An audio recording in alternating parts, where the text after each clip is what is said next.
Hey Ebenezer Church family, welcome to Ebenezer's Mind, Body, and Soul. It's me, Candace. Can you believe that we are in week 5 already? That means we've had 4 amazing shows before this one. So if you haven't had a chance to see any of the shows before this one, go ahead and review it whenever you get the time. It's on all of Ebenezer Ministries viewing platforms. So visit the platforms, watch the show. This week, I am excited about our meal, shall we say. We're going to kick it off with a breakfast option. This week, we are going to learn how to make a veggie omelet. Take it away, Sister Lots.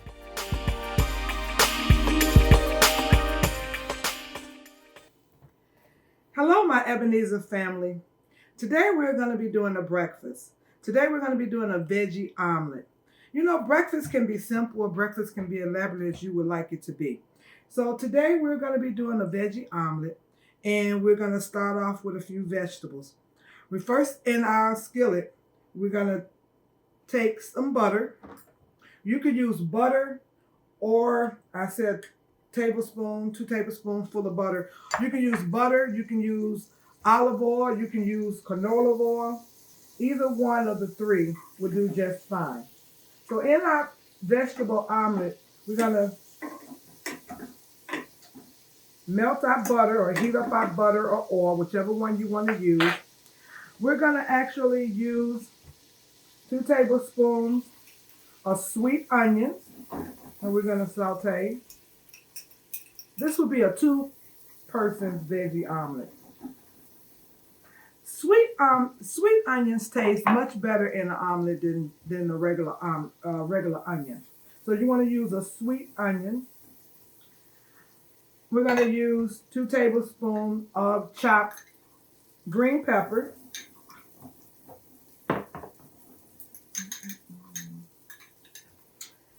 And you can use a chopped red pepper for color, but today I'm going to use 2 tablespoons of chopped yellow pepper, because you want to have some color with your omelet, and red would do just as well. But since we're in the season, spring season, I'm going to use a yellow pepper. So we're going to saute your yellow pepper, your green pepper, and your sweet onions for 2 or 3 minutes.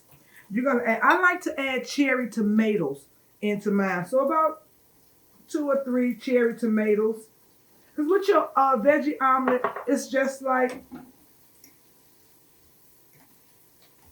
any other vegetable dish that you like. You can use whatever vegetables that you actually like, your favorite. Some people put broccoli in theirs. I'm going to use the cherry tomatoes. I'm going to use an actual 1/4 cup of mushrooms because I like mushrooms. So I'm going to put mushrooms in mine. And we'll saute it. It usually takes about 2 to 3 minutes for everything to get nice and soft. And as I told you in the last segment, or the segment before that, I love spinach. So I use spinach as often as I can. So spinach is good for vitamins. It's also good for fiber. So I'm going to put like a 1/4 cup of spinach in mine. It's falling off the side here. Could have used a bigger skillet. So we're going to let that cook down a little bit. And you only want to cook it down where your spinach is like wilt a little. And it's coming down quite nicely. And with your veggie omelet, like I stated, you can put whatever vegetables that you like to put in your omelet. Like some people would put broccoli in theirs. I'm not a real broccoli fan, so I substitute mine with spinach because I love spinach. So anytime I can put spinach in and tomatoes, that's what I'll be putting in. And like I stated, I like mushrooms for a hardiness. So you can use whatever type of mushrooms that you like in that. It's coming down quite nicely. And it's starting to smell good. So that's another good part. So the spinach is coming down. The one good thing about spinach, it cooks down fairly fast. So you don't have to be all day over in your skillet. So as the spinach is wilting, my onions and bell pepper is coming down really nicely. And that's looking good. So like I stated, it takes about 2 or 3 minutes to saute it down and get your vegetables nice. And if you want to add something else to this, you can along that. But I like the onions, the bell pepper, spinach, mushroom, and the tomatoes for mine. Now once you get it all down and saute down, you want to actually lower your heat.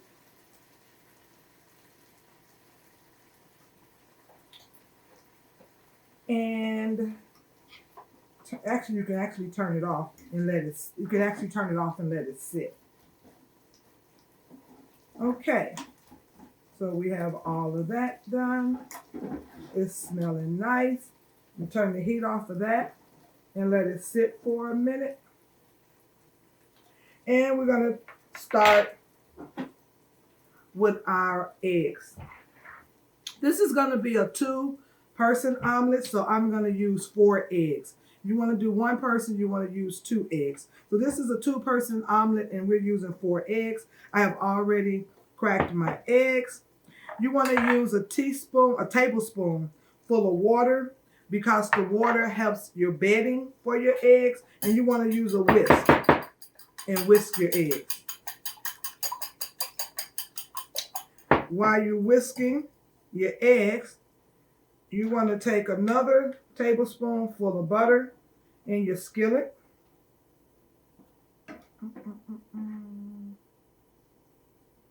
And actually start melting it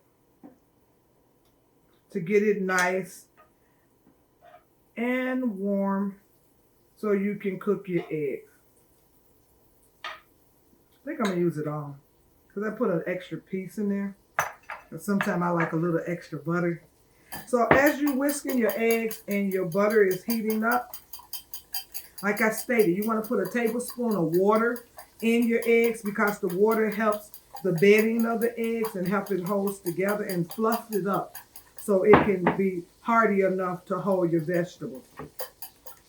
I like to put a dash of salt, a dash of pepper in my egg mixture and whisk it up nicely.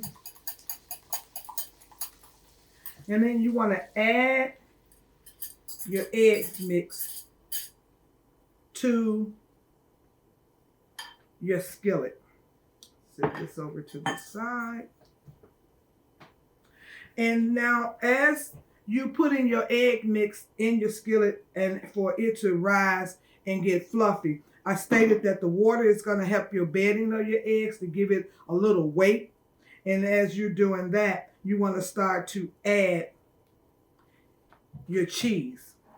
Now with your vegetable omelet, you want to put your cheese on one side. And I'm not a real big cheese fan, so I don't use a lot of cheese, but you can use 2 tablespoons, or if you like a lot of cheese, you can use more cheese. But you're only going to put your cheese on one side of your omelet as you're bedding. Your omelet is, your eggs is rising and is giving it a little weight. As I stated, the water gives it fluff your eggs up and gives it a little weight. So while it's raising up on the sides of your skillet, you want to actually use your spatula to make sure that you have some room when it's time for tossing or flipping or turning, whatever language you would like to use. Then you want to you got your cheese on one side, you want to take your vegetable mixture and start layering it on the other side of your omelet. That looks good.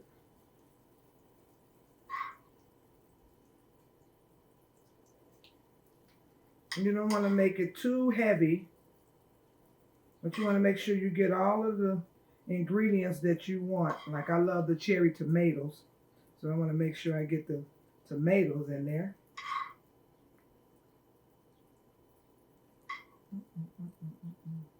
I usually, if I have any extra, I like to put it on the side or right on top of my omelet because I love vegetables. So as you putting so you have your cheese on one side, you have all your vegetables on the other side of your omelet. So you want to take your spatula, put it underneath your omelet, and flip it. And you're going to actually let it cook a little longer. Maybe another, I would say, 1 to 2 minutes. You want to reduce your heat because when you reduce your heat on your omelet, your eggs will be cooking. So you want to reduce your heat while your egg mixture is still cooking for about another 2, I don't know, not even actually 2 minutes, but you will look and see as your eggs are getting done because some stoves cook faster than others. So as you watching your egg mixture done,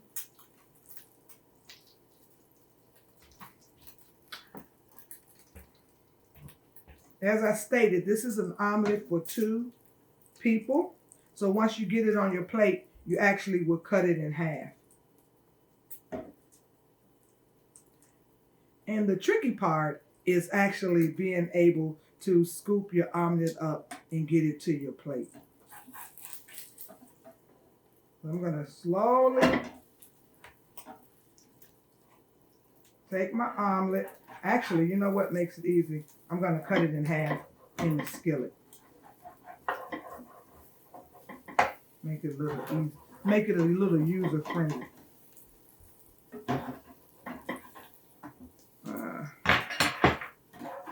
Get my spatula underneath 1/2 of it. Get it to my plate. Wow, that's pretty good.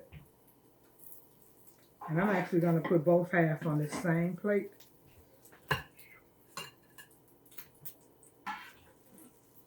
Turn my stove off. And voila. I personally like to put a little salsa on top of my omelet to give it a little kick. But you could do what you would like to put on your omelet. If you want to add a piece of toast to it, you're more than welcome to do that. But that's your veggie omelet. Voila. Nice and healthy breakfast. Back to you, Candace. That looks delicious. As always, I bet you knew I was going to say that. That was a veggie omelet. That means no meat. So let's take the challenge this week, shall we, Ebenezer? Let's make the omelet with no meat at all. I guarantee you it's still going to be just as good. As a matter of fact, once you make it, you already know what I'm going to say next, right? You know.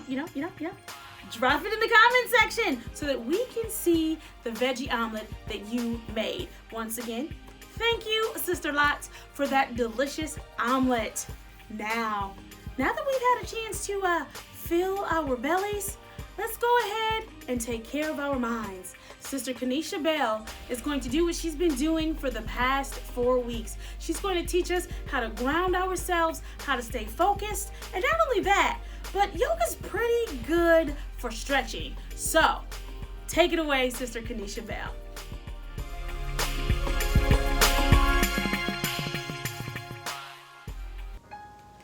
Hello. Thank you so much for joining me again. We're going to do a little bit of yoga in a chair or chair movement. So you can see I'm sitting in a chair. A lot of times over these past few weeks, I've been giving examples of yoga stretches that you can do in a chair, but I've been on the mat. And so today I wanted to switch it up a little bit and show how we can do those yoga poses while sitting on a chair. Sometimes if we are working from home, then we are sitting in a chair for quite some time, and so maybe sometimes we need to get those stretches out. And so I'll demonstrate how to do that, or even once we do go back to working, if we have a job where we're sitting down all day, then definitely doing some of these stretches during the day can help. I also want to just touch on different ways to ground ourselves or center ourselves. Sometimes when we're at a heightened state, maybe we're feeling anxious, maybe we're upset or frustrated, and these are just some grounding techniques that we can do as well. The first one I'm going to do is just shaking, and sometimes you can hear if you're upset about something, and maybe someone will just say, hey, just shake it off.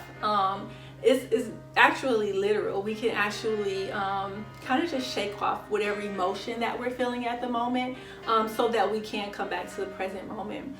And so I'll start off with the right hand, and we can just count down from 5. And so 5, 4, 3, 2, 1. 5, 4, 3, 2, 1. 5, 4, 3, 2, 1. Other leg. 5, 4, 3, 2, 1.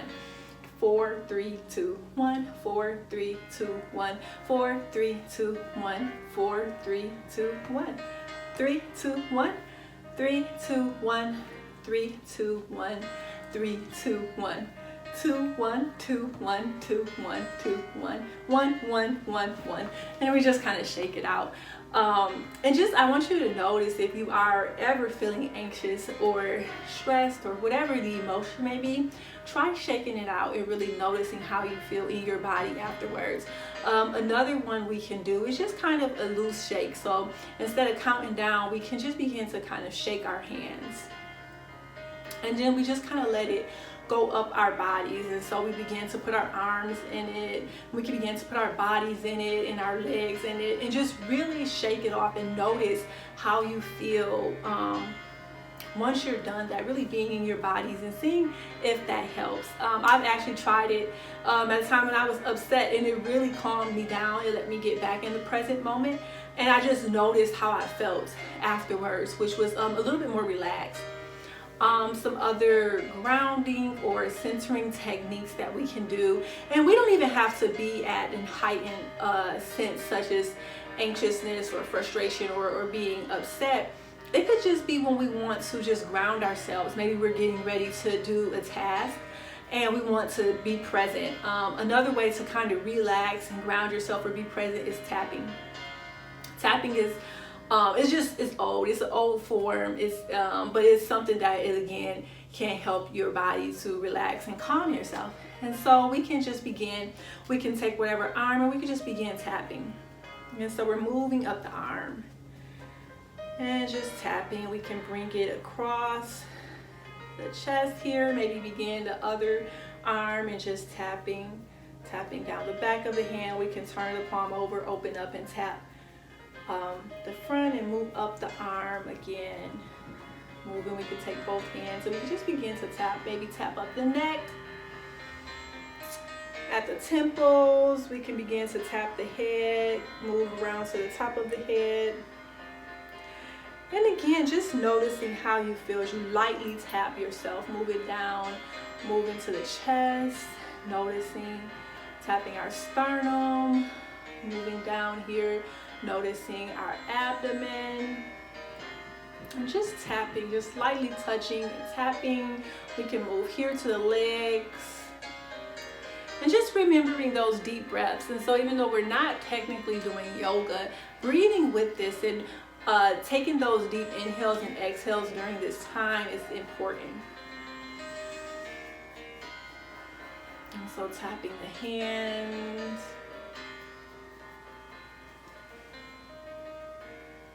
Good, and you can just rest. And let's all take a deep inhale in and out. Good, and so we're going to get into some yoga here, and so we can begin to focus on our breath like we do with yoga, taking an inhale in and out. And so remembering that yoga is that marriage or that yoking, that bond of our body and our breath and our movement. And so taking a deep inhale in, we're just going to circle the arms up. And as we exhale, we're just bringing them out in front of us. Inhaling up And exhale, bringing them right back down. And as we take an inhale, we're just bringing them out to a T. And exhale, bringing them right back. And taking an inhale in. We're raising the arms up. And as we exhale, we can do this in two ways. We can either exhale and just kind of come down and slowly roll ourselves back up. Or we can inhale and just drop the arms down to our side. So whatever works for you in this posture. We're going to inhale, bringing the arms back up again. And we're just going to do some side bends. So grabbing a hold of the wrist, making sure our spine is nice and tall. And as we exhale, just leaning over. Really noticing, again, we can put that arm down maybe on the side of the chair if we want to go a little deeper in the stretch. And inhale, bringing the arm back up. And again, exhale, we're going here. And exhale, we can bring that arm down, go again a little deeper in the stretch if we like. Inhale, coming back up, bringing that arm back up, making sure our spine is nice and aligned. And exhale, just coming back down. We can do some spinal twists here. So I'm going to inhale and just bring that arm, just place it right behind here on the chair, and exhale, just bringing that arm to the opposite knee, and I'm just twisting open. Every time we inhale, see if we can sit up a little straighter. Every exhale, going a little deeper in the twist. On our next exhale, just moving the chin to the opposite shoulder.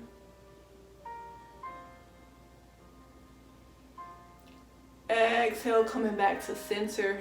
Again, just noticing how that feels in your body. On our next inhale, we're taking that arm. Again, we can put it more towards the back of the chair, bringing our other hand to the opposite knee, and again, going into those spinal twists, opening up, bringing that chin as close as we can to the shoulder.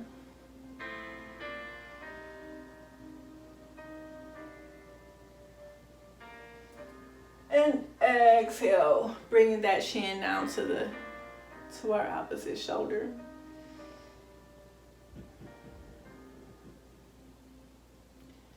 And on our next exhale, coming back to center. Good. And just going into those pelvic tilts that we usually do. Again, remembering the pelvis is like a bowl, and we're tilting forward and we're tilting back. Maybe we want to scoot a little bit out from the chair. We can place the hands on the knees, and as we inhale, we bring the chest out. Our shoulders are back and our chin is up to sky. And as we exhale, we're rounding the back, bringing the shoulders in, and we're bringing the chin to chest. And so remember doing this at your own pace, matching your own breath. And so maybe it'll look a little different from mine. Maybe you breathe a little faster or slower than I do.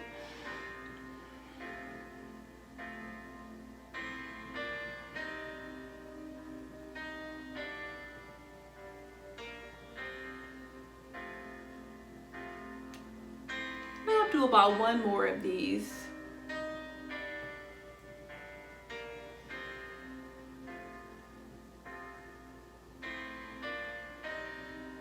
And exhale, I'm just coming down to center. Good. And so one other exercise we could do is a hip opener. So really noticing our hips here and kind of just opening them up.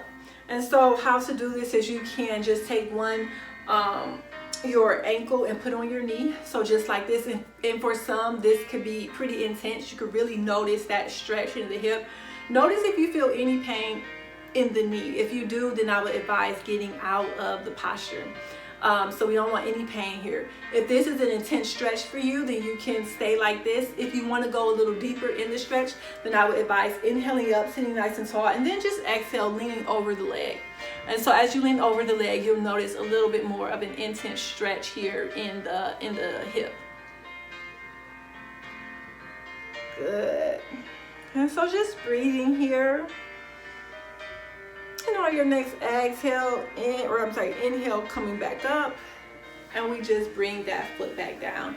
And then we just do the opposite. So now our ankle comes to knee again here, Remembering if we feel any pain in the knee, we want to get out of it. We should feel that stretch here in the hip. And so if this is enough, then staying in this posture like this is okay for you. If you want to go a little deeper, then inhaling and leaning over, exhale.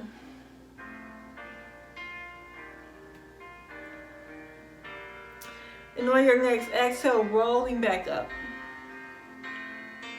Bringing that foot back down. Good. And we'll just take 3 closing breaths together. So inhale and exhale. Inhaling and exhaling. One more inhale in. And as you exhale, open the mouth. Sigh it out. We can take our hands and just bring them up to the sky on an inhale, bringing the palms together, exhaling them down the chest. And as always, we're going to just stop right here in front of our heart, taking that moment to be still, taking that moment right now to notice. Notice how these stretches have felt in our bodies, knowing our mood right now, just noticing, maybe noticing what God has placed in our hearts.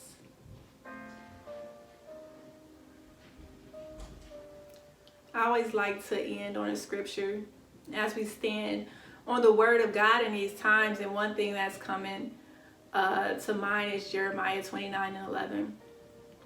You know, we know the plans, God knows the plans that he has for us, plans to prosper us, to not harm us, to give us hope in the future. And so even in this time right now, maybe we're anxious about the future, but just rest in the fact that the promises that God has for us, to prosper us, to give us hope in the future, to not harm us.